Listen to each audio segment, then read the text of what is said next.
everyone, it's Belena with the Spark of the Self on this Witchy Wednesday. And this week we are going to discuss hair and its use in witchcraft. Some examples of this, of using hair as witchcraft. Have you ever made a wish on a fallen eyelash? Like you have an eyelash that's on your cheek or something, someone finds it, they go, oh, make a wish. Witchcraft. Because you're using intention with a form of your DNA and you are giving out into the universe, and it is something that can be instantly linked back to you because it's DNA. Braiding your hair in a single or double braid. So having the Wednesday Addams single braids and part in the middle, or having part in the middle and then one single braid. That's witchcraft. Keeping a locket of someone's hair. Witchcraft. Okay? And so the reason why I'm going to discuss hair and witchcraft, it's not something that I particularly use all the time. It's not incorporated into my, and really any spells that I've done, but I can't say that I haven't done it ever. I have. But the reason for this episode, like I say, I do things based off of being guided, so I've got a wonderful little anecdote for you. So my partner is not from where I live or where I'm from, and we're different spiritualities. He's more Buddhist, and I'm more Celtic pagan. So Samhain is a big time of year for pagans, and he just wanted to see what a perfect Samhain would be like for me, and to give him just a glimpse of my world, so he could be part of it, so he could see it with fresh eyes.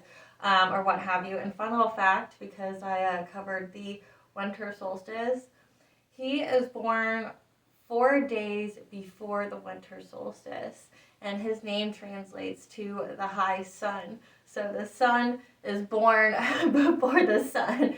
And my birthday is is 2 days after the spring equinox. So I am a spring maiden, and my name translates to the strong moon. So it's just, it's super cute. But anywho, so one of the things I did in this area, there's some families in the area that I live that have, donated their property or homes to historical use, or they, decide to use their property to uplift the community every year. So I took them to one of the farms, where they have pumpkin patches and apple picking and corn mazes.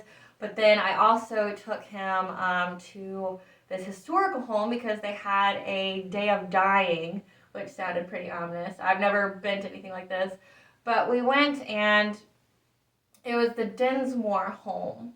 And the Dinsmores, like some of the wealthy families of the area, had slaves, but they were good slave owners. They treated their slaves like family, right? Because they're the good kind. But their family sold their home to the county to show history.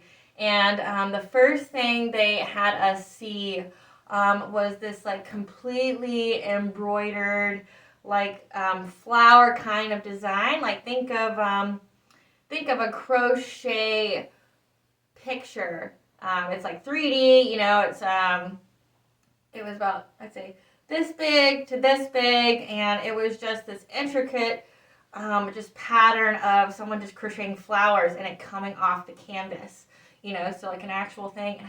And the night before, we watched this new, I guess, series called Cabinets and Curiosities, and they were talking about witches and using hair magic. Well, when I saw this picture in the Dinsmore home, I was like, man, that looks that thread looks pretty fine. I wonder if, it's hair. Well, sure enough, the first thing they told us was that it was hair. It was their family's hair. Hair doesn't decay, so when someone in the family died, they took their hair, they crocheted with it, they incorporated into their things, and I was like, witchcraft! She's a witch! She's a witch! She's a witch! I just couldn't help it. I'm just to my partner, and I was like, oh my god. So to me, it was just okay, this, and then I saw something recently about it, so I just thought maybe this is a topic that needs to be discussed, I guess, since it's everywhere.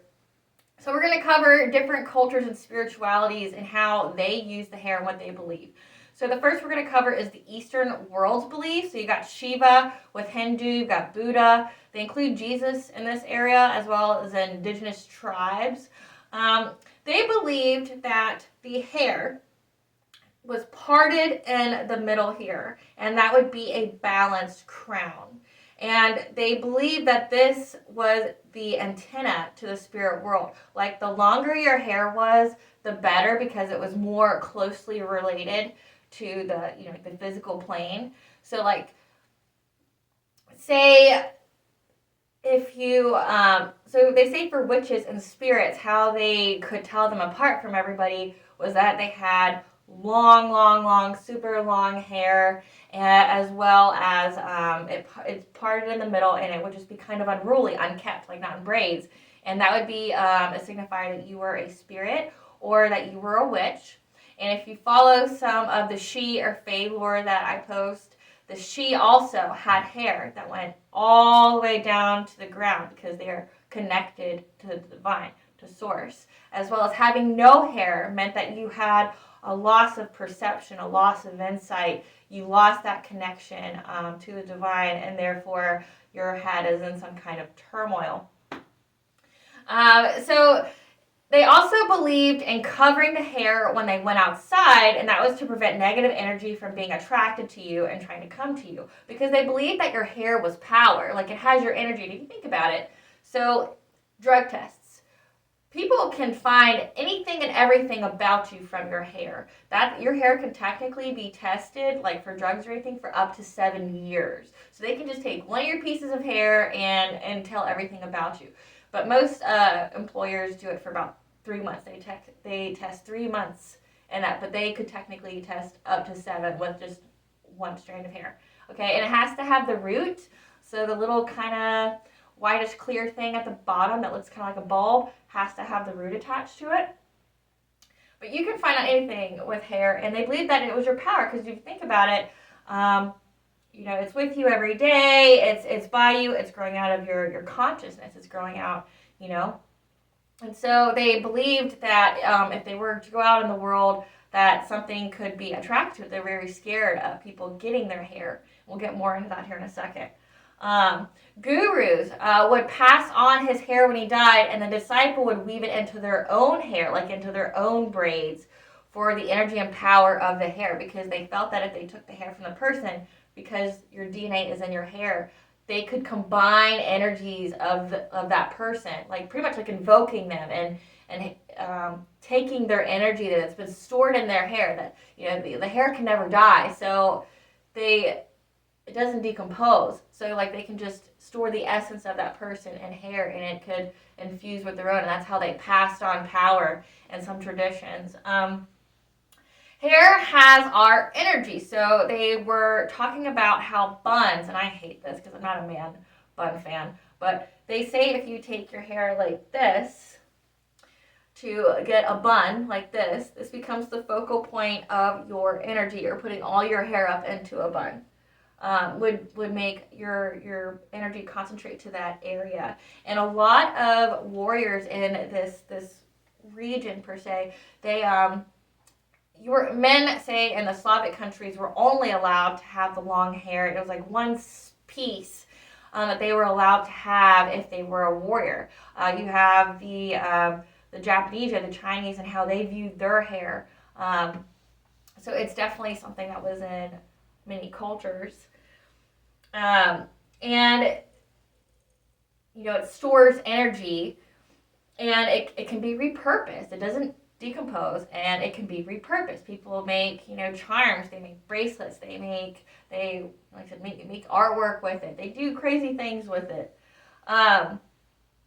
So having the no hair, so this has been a prevalent theme in the Eastern spiritualities, the fear of not having any hair. Okay, so apparently in history as well as now, military regimes have used the taking of the hair as a means to control populations. So an example of this would be Genghis Khan. Whenever he conquered a region, he shaved the hair of everyone in that region. And the reason for this is that there's no perception or connection to the divine anymore, and therefore they would be easier to take over and to have people follow orders, because you lost your connection to the divine, and therefore you're lost. Like all that energy that you've had for quite a bit of time is now gone, and apparently it takes like up to 3 years to grow all that back. So you would be easy to control in that time period. The Chinese, they would cut bangs on women